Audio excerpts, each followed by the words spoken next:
Lord, still my restless soul. These afflictions and darkness are neither accident nor abandonment, but move beneath your eternal purpose. God whispered, your fatigue feels like identity. Let me set the pace. Peace isn't born from a perfectly ordered world, but in a heart that has surrendered the drive to be its own savior. Thanks for joining us on Life Journeys, a podcast about thriving through the worst pain that life brings. With global initiatives threatening big changes to our way of life, we're going to need to activate Jesus' words about mountain-moving faith. Words That Work is the ongoing series on Life Journeys that is rooted in releasing revelational words of faith that will work every time and with everyone. It's about moving the mountains that keep us from the presence and goodness of God. It's about defining our life purpose and identity through encountering Him until we have the power to move the obstacles that are destroying our liberty and hope. There is a kind of liberty I have long been chasing. Not the liberty of open roads or unburdened schedules, but something deeper and more elusive. I want the power to stand unmoved when the storm rises without warning, to respond in love when life becomes unlovely, to be, in the middle of chaos, a still pool rather than a churning current. I want to carry myself as one who has learned in real time and real pain that contentment is possible anywhere, with anyone, under anything, because Christ is enough. This is the liberty of a soul that the Apostle Paul describes with such quiet authority. A man who had known shipwrecks and prisons, beatings and betrayal, yet managed to write some of the most contented words in human history. I have learned, in whatsoever state I am, therewith to be content. Philippians 4:11. Notice the verb. Not I was given contentment or I always had it. He learned it. That distinction matters enormously. It means contentment is not a gift distributed unevenly at birth, some people naturally sunny and others perpetually aggrieved. It is a discipline, a craft, something acquired through the long apprenticeship of lived experience. Paul knew hunger and plenty, humiliation and honor, and he found that neither extreme had the final word over the state of his soul. I can do all things through Christ which strengtheneth me is not a cheerful bumper sticker. It is the hard-won testimony of a man who had been stripped of nearly everything and discovered what could not be stripped away.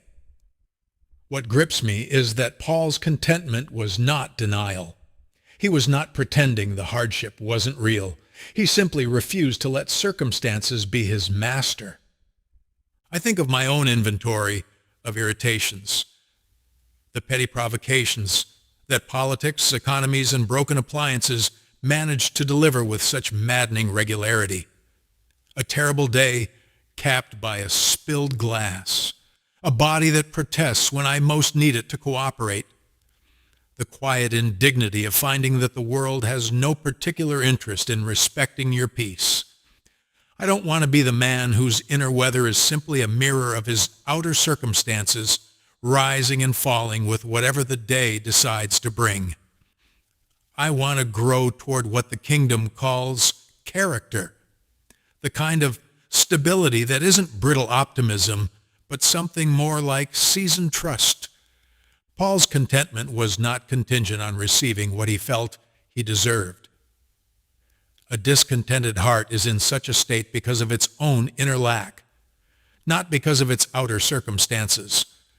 Abundance cannot lift the contented heart higher than it already sits, and abasement cannot drain it dry. The resource lies somewhere else entirely. Let your conversation be without coveting, and be content with such things as ye have. For he hath said, I will never leave thee, nor forsake thee. Hebrews 13:5. These truths are not theory to me. We had just finished a beautiful Thanksgiving. Nearly everyone was present, the table full, laughter in the rooms, and I have rarely felt worse in my body. The whole week was a struggle of chest pressure and fatigue, and an unsteadiness I could not quite name. What I found in that strange collision of gratitude and suffering was something I can only call an abiding presence. Not a feeling of wellness, not the relief of answered prayer in the way I had specified. Something quieter, the sense that I was not alone in the difficulty. He didn't say, "I will never leave you as long as you maintain doctrinal clarity." He didn't say, "I will never forsake you as long as your thought life remains pure." He is a Savior, not a rewarder of human perfection. That promise, "I will never leave you," reframes what coveting actually is. Why does God tell us not to covet in the same breath that he promises his presence?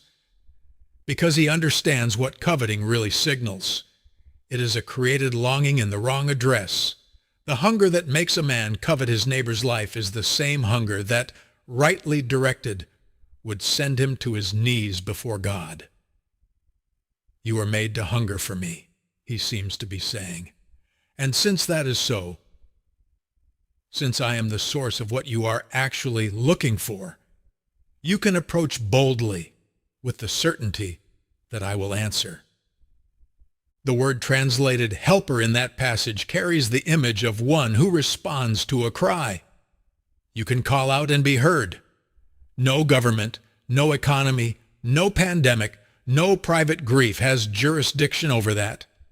Men shall do all manner of things to diminish your life, and they will, and some of them already have. But they cannot reach the place where your truest life is kept. This is not escapism dressed in religious language. It is rather the most practical claim imaginable, that the source of genuine well-being lies beyond the reach of everything that threatens you. Let men be your life's foundation, and you will one day find yourself standing on sand. Not probably, not possibly, but certainly.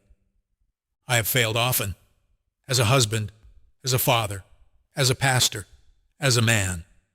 I have broken my own promises to myself more times than I can count, and in those failures I have sometimes committed what I now think of as the deepest theological error available to me, imagining that God is like me, faithful on good days, withdrawn on bad ones, generous when I perform well, cold when I don't.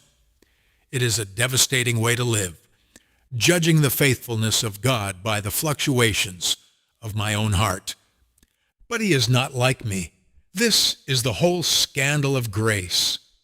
I have not arrived at perfection. He has not forsaken me. I still wrestle with pride and anger and fear. He has not withdrawn.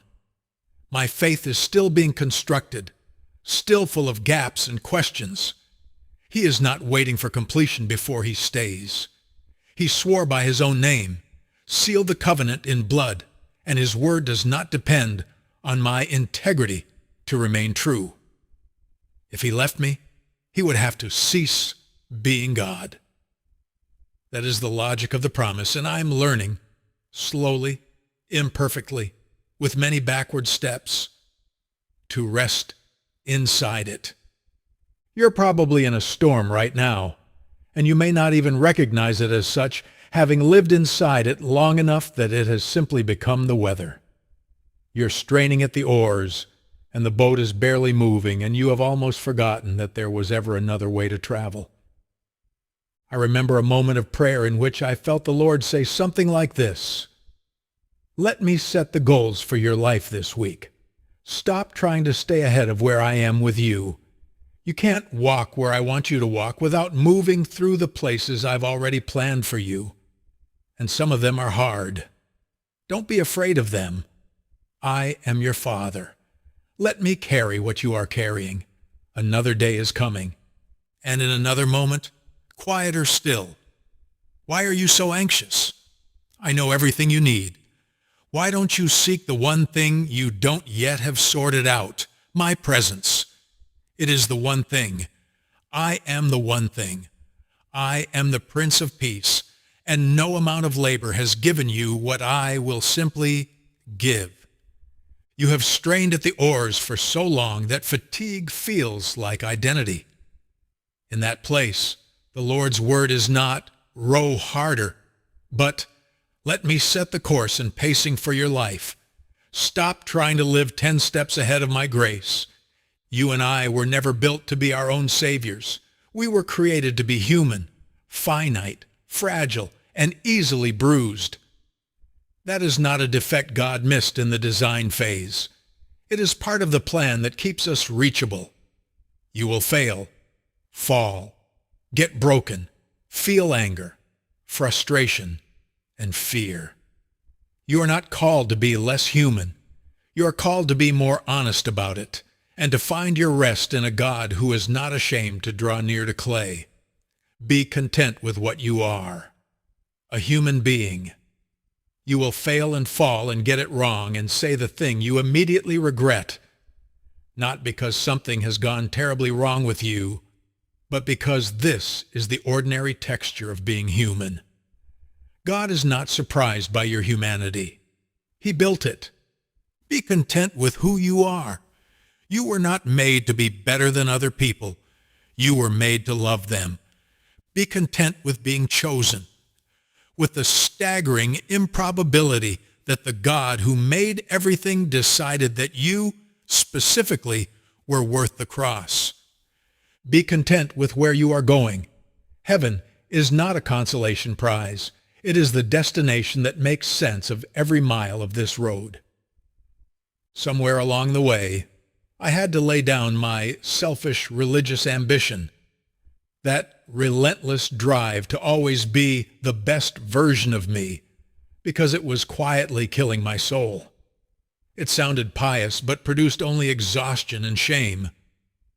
The Lord has been teaching me a better aim, not to become the best I can imagine, but to become what He is actually forming.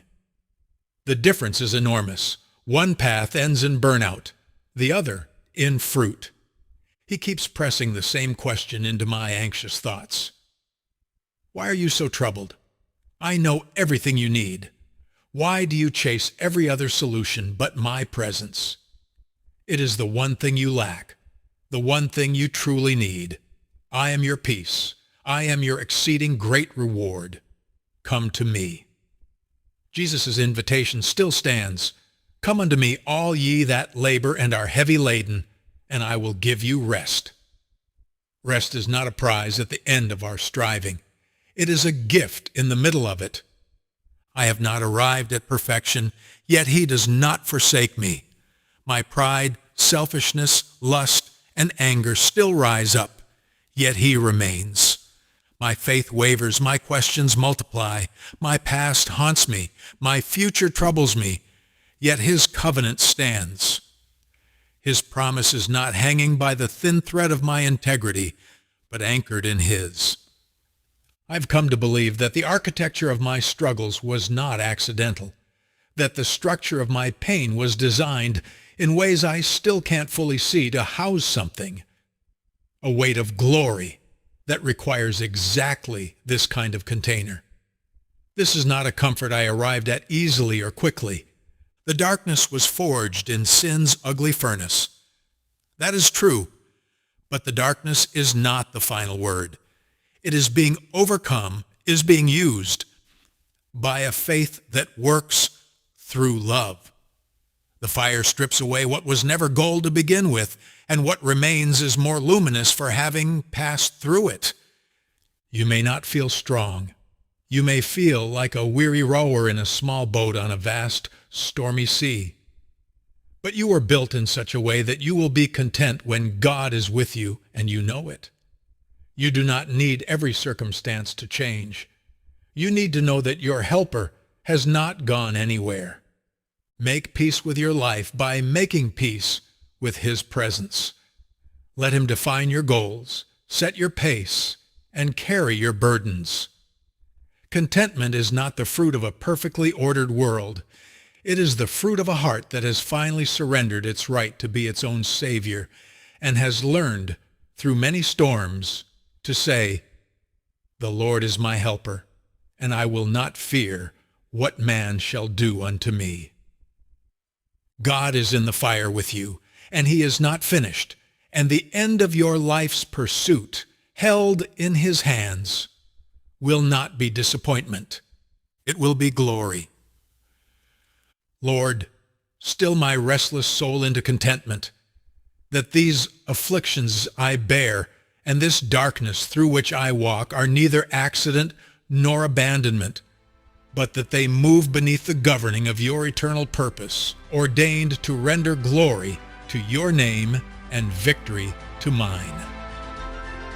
You can unlock the presence of God in your life. There are revelation principles that remove the mountains, keeping us from joy, hope, peace, and purpose when our world gets turned upside down. Look for these words that work with Pastor Hardika as he shares what has helped him when life got hard. And don't forget to check out his book, The Fortress and the Firebrand, available on Amazon and Barnes & Noble. Thanks for listening to Life Journeys. Lord, still my restless soul. These afflictions and darkness are neither accident nor abandonment, but move beneath your eternal purpose. God whispered, your fatigue feels like identity. Let me set the pace.